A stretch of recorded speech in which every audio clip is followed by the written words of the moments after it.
Not me.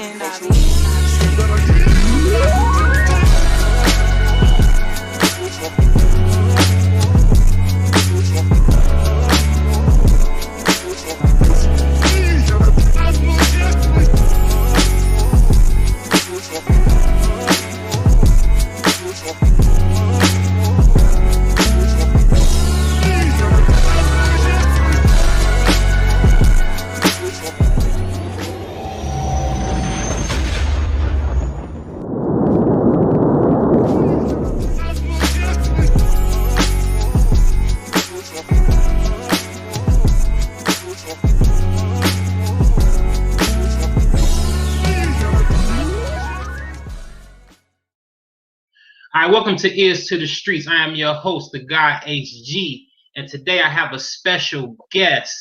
He's an actor, he's an author, he's a martial artist, a boxer. This guy wears so many hats, and I'm just thrilled to have him on our show today. Ace Haru. How you doing, Ace Haru? Yo, what's good, Acie? I'm in the building, man. Ears to the Streets. I'm so happy to be here, man. I want to thank you for that noble introduction. I'm humbled by it. You know what I'm saying? I do wear a lot of hats. I consider myself a Renaissance man as well as an aficionado, especially on the subject of my book. You know what I mean? And I'm just thrilled to be here, man, just to share myself and my content and to chop it up with you, man. What's poppin'? Oh man, everything's good, man. I've been watching you for a while. Like you've already motivated me to get in that boxing gym. That's right. Try to get myself in the best physical condition as possible. And it's just a real honor to have you. So for the guests out there, for the viewers out there, he is the author of, as you can see in his background, How to Be a High Value Man: The Blueprint to Success with Women. It's Hey, I was reading through this book, man. It's kind of raunchy.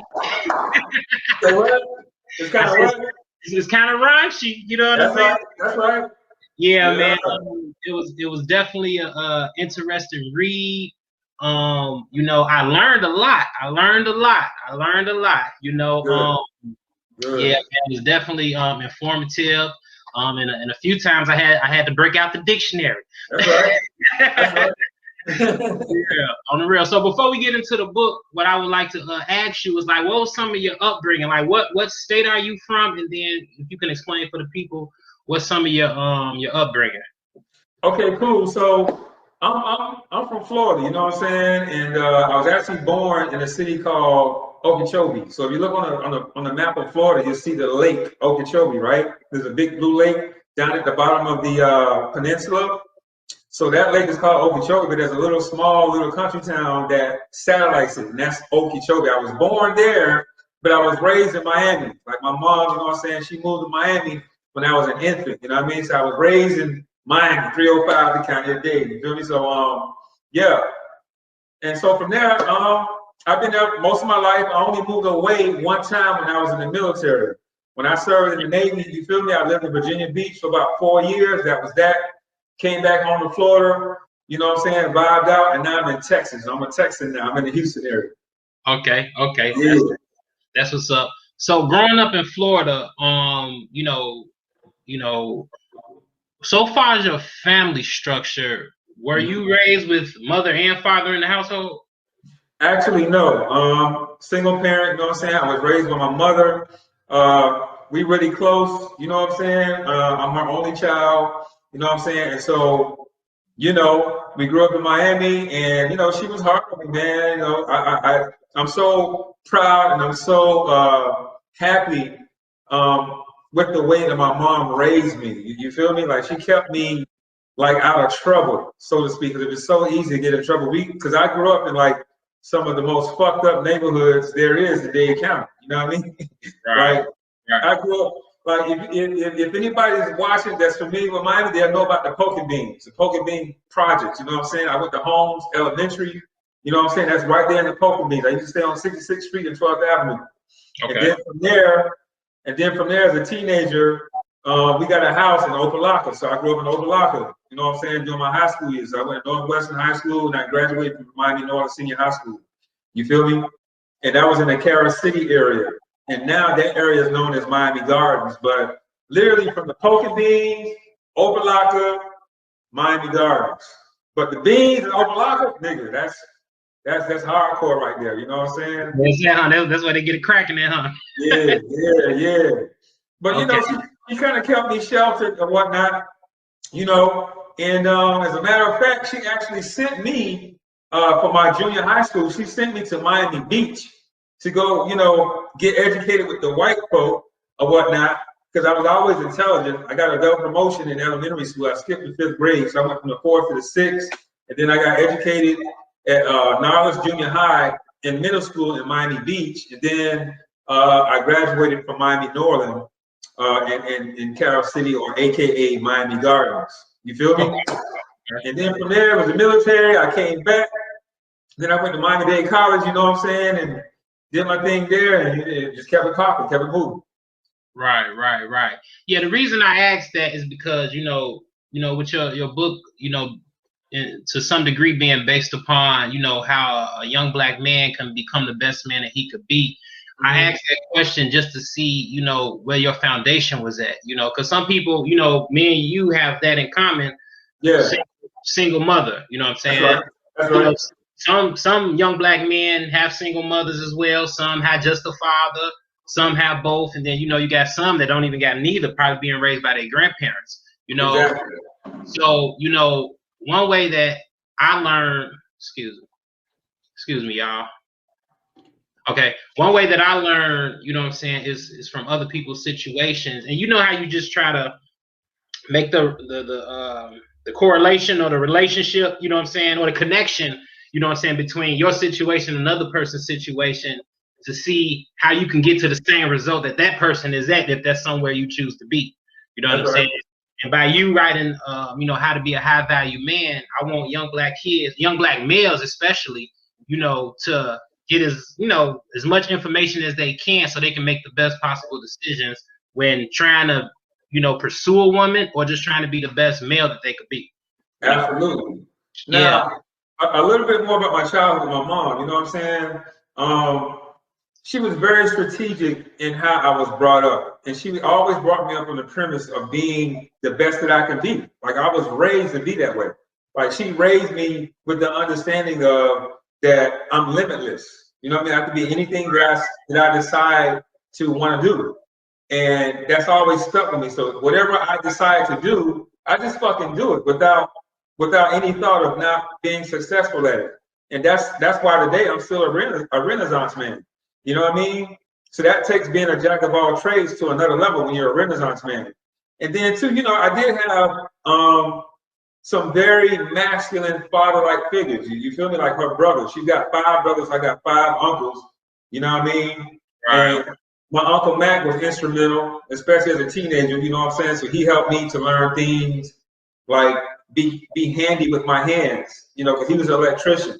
So I learned shit like that. He taught me how to drive, how to change a tire, and just fix shit around the house and shit like that. He taught me on how to be a man in that regard, you know what I mean? And then my Uncle Marshall, I call him Uncle Debo, because, you know what I'm saying, he swole, you know what I'm saying? He was in and out of prison most of his adult life, but every time he get out, he was always close like that. And, you know, he was swole just like Tiny Lister, you know what I mean? Had a lazy eye and everything. So he gave me that masculine type bravado to be strong and powerful, you know what I'm saying, when you needed to be, you know what I mean? So I always had these masculine father figures, particularly my Uncle Mac and my Uncle Marshall. And I got 3 more, but those were the 2 more, the most instrumental. Okay, cool. So what was, you know, not to pry too much, but, you know, with the situation with being raised with a single mother, so far as your father, was it a situation where something had happened, or maybe he just wasn't there because of whatever reason? Like, can you elaborate a little bit? Yeah, I'll tell you about my father. You know what I'm saying? I don't really know him well at all. I mean, the last time I saw the dude, I was maybe 7 years old, and he had made me and my cousin, like his nephew on his side, my first cousin on his side of the family.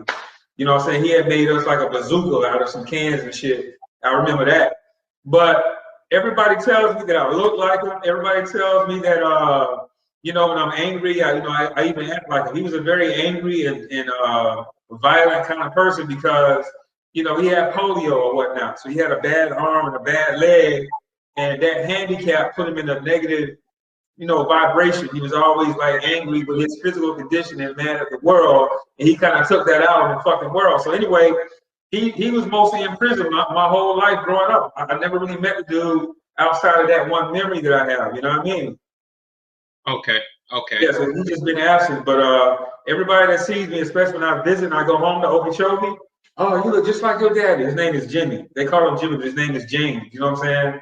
You can tell you Jimmy's son, you know, and blah, blah, blah. So when I come, I come from a pedigree of criminals, okay? My father, you know what I'm saying, he murked the nigga. So he did like life in prison. My mother, she got like 5 brothers, you know what I'm saying? And out of 5, all 4 of them in and out of prison. You know what I'm saying? From like being drug kingpins and murking niggas and shit like that. So yeah. So believe it or not, I tell those stories. Yeah. So believe it or not, I grew up with that pedigree, you know what I mean? But I was intelligent enough to watch how they live in their life, you know, or whatnot, and to avoid that pipeline to prison. You feel me? So I just channel all of that aggression and all of that bullshit in the environment that I grew in, like Obalaka and the Poké Beans or whatnot. I took all of that aggression and channeled it into martial arts. So I channeled my aggression into martial arts, and you know, when I graduated and I went to the military, and then I got into like corrections and law enforcement, so I just rechanneled all that shit into being a motherfucking commando, basically. That's basically what you can call it. Right. Hey, that's what's up. You know, with us talking, our backgrounds are certainly similar.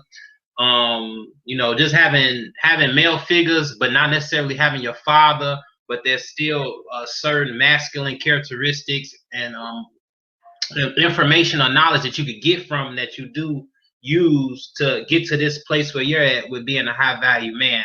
Yes, so sir.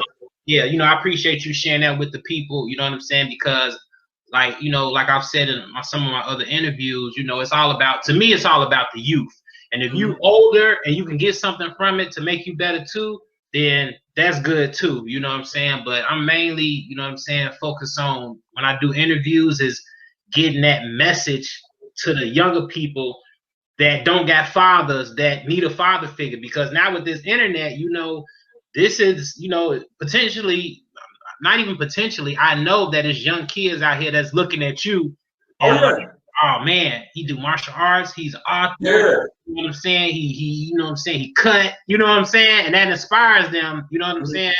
You know what I'm saying, from people that they don't see in their own personal life. You know, I always stress that with my interviews, and I appreciate that. What's going on, people? It's the guy Acie, and I want to thank y'all for tapping in with me for this exclusive interview with Acie Mitchell, aka Ace Haru, author of How to Become a High Value Man, the Blueprint to Success with Women. I'll need y'all to go tap in with his YouTube page and subscribe. HVM, High Value Man Aficionado, and make sure y'all hit that subscribe button on Ears to the Streets. Part 2 will be coming very, very soon, y'all. So make sure y'all support us and stay tuned in.